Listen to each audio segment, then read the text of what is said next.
and we're counting down to Christmas. 10 hours until I open my stocking. 10? Not too sure about your maths. How many is it really? 205 hours.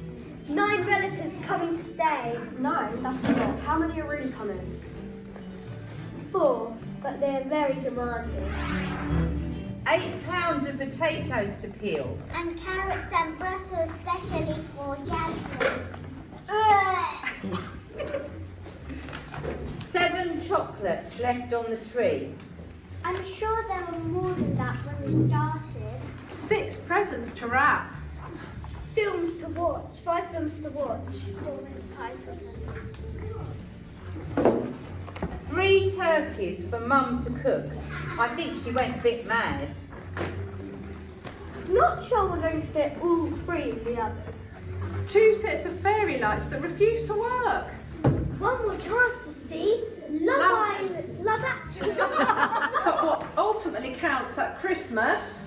10, 9, 8, 7, 6, 5, 4, 3. 2. 1. Since the year AD 0, well, approximately, over 2,000 years ago when it all began. The Roman Emperor Augustus wanted to know how many people lived in his empire. So everyone had to be counted. 1, 2. 3, 4. 5. Stop! This was the Roman Empire. Everyone had to be counted in Roman numerals. What? I, V, and V.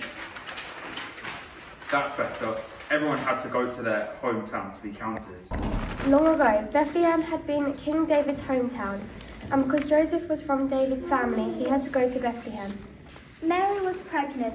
She had been told by an angel that she was going to have a very special baby. Not an ordinary baby, but God's own son, who was going to save the world. When they got to Bethlehem, they looked for somewhere to stay. They asked at 1, 2. 2, No. 3, 4, 5, 6, 7, 8, 9, No room. 10. No room.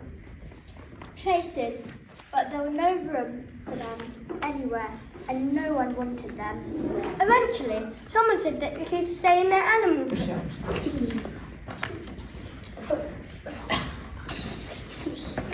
They bedded down with all sorts of animals who were sheltering for the night. 10 cows, 9 sheep, 8 chickens, 7 piglets, 6 geese, 5 sparrows, 4 kittens, 3 goats, 2 monkeys. Monkeys? I don't think so. How about some, mice? 2 mice. And 1 donkey. Gosh, what a lot of animals. It must have been very noisy, very smelly, and not very comfortable. And that night, Mary had her baby. The creator of the world became a small, vulnerable child. Ultimate king, who could have had anything, was born in an ordinary animal shelter with ordinary people. Hurrah! That night, in fields near Bethlehem, some shepherds were trying to stay awake by counting their sheep. 1, 2, 3, 4, 5, 6, 7, 9, 10. All at once, an angel appeared. And the brightness of God's glory flashed around them. The shepherds were very scared. But the angel said, Don't be afraid.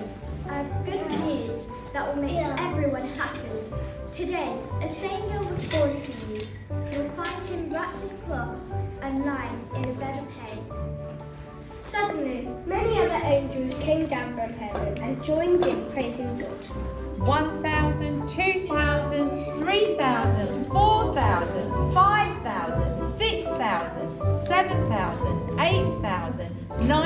5,000, 10,000 angels. The sky was alive with angels, singing and praising God and saying, "Peace on earth to everyone who pleases God." When the angels had gone, the shepherds said to each other, Let's go to Bethlehem and see what God has told us about. The shepherds found Mary and Joseph and the baby Jesus lying in a bed of hay.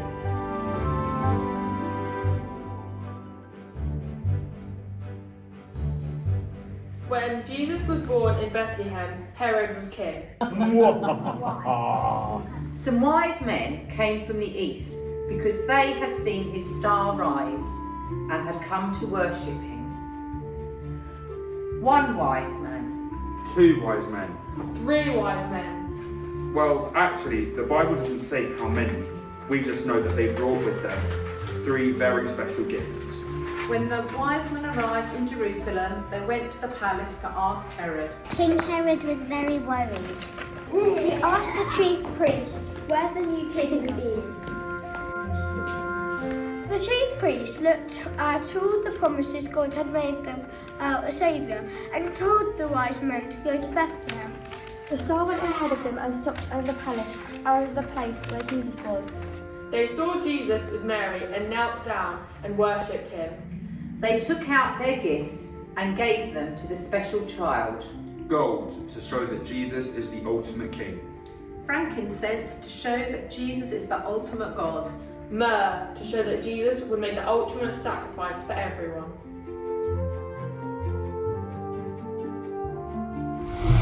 Countless years have passed since that first Christmas. Countless armies have marched to war. Countless books have been written. Countless politicians have made countless laws. But none of them has affected the world as much as the birth of this one man. 10, 9, 8. 7, 6, 5, 4, 3, 2. 1. So, what are we counting down to this Christmas? Opening my stocking, relatives coming to stay, Christmas dinner, chocolates on the tree, presents, films, mince pies, turkey, fairy lights. Love Actually. Yes, we are counting down to all of these things, but we've also taken some time out to remember where it all started. Because what ultimately counts at Christmas is knowing Jesus!